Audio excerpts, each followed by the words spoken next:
My last question, Mr. Chairman. I also realized that from the discussion, there's going to be a lot of collaboration between your ministry and the Northern Development Authority to deliver in terms of the interface between the authority and the local government system. And I want to get the assurance that you would work very closely, if you can give this House the assurance how closely you are going to work with these development authorities, not only the Northern Development, but of course the Coastal Belt and the Middle Belt development authorities to deliver on the President's agenda for inclusive growth. What assurances can you give us?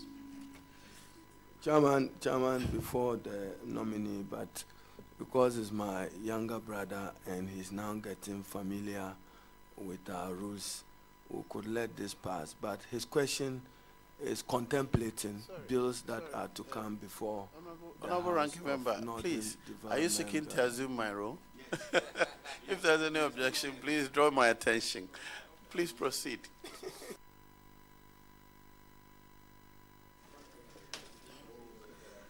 Mr. Chairman, the development authorities definitely bills will come before Parliament to pass for the development authorities to be established. So we are talking in anticipation.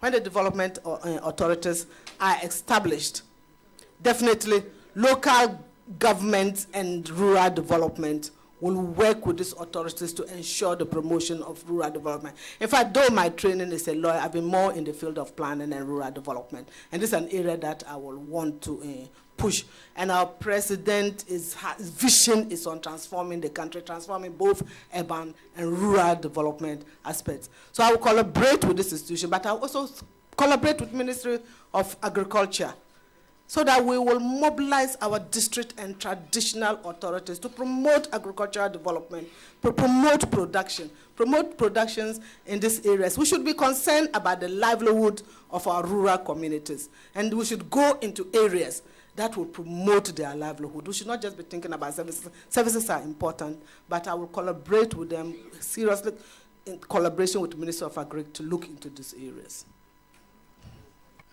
Suhuyini. Thank you very much, Mr. Chairman. Hajia, congratulations. Let me just take you to the Constitution, 251. The emoluments of a district chief executive of a district assembly shall be determined by Parliament and shall be charged on the consolidated fund. Then you look at 2. It says the emoluments of a presiding member of a district assembly and other members of the assembly shall be determined by the district assembly and paid out of the assembly's own resources. Now, this is a question from my constituency. 2 weeks ago, I was with assembly members from the Sanargo district, and one of them, Honorable Nindo from Gurugu electoral area, spoke passionately about what they go through as assemblymen and the fact that litigation, sanitation, even floods, whatever that people are faced with in their communities, their first point of contact is the assembly member. Yet you have these expectations of, emoluments that go to, say, the district chief executive to the members of parliament, but they who do the legwork, if you look at the structure, are not factored into it, despite this constitutional provision. And I'm sure you know the state of some of our assemblies, as if they are allowed to meet this constitutional requirement. So what's your take on how our assembly members should be treated, and in terms of, compensation for the work that they do for the communities that so elect them? Honorable Chairman, I agree that the Assembly members are doing a lot of work, and they are the anchor, the ground people for our communities and rural development. And the law provides that they should be remunerated from the income generated by the district assemblies. Yes, the district assemblies are not generating enough.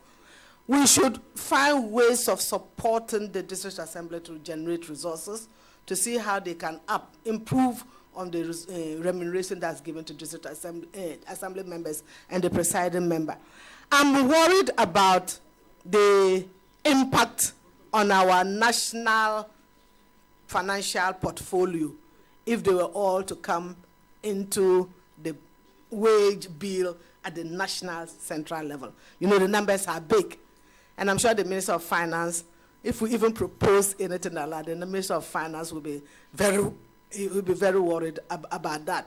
So maybe the issue that was raised about internally generated funds and then supporting economic growth of the area to enable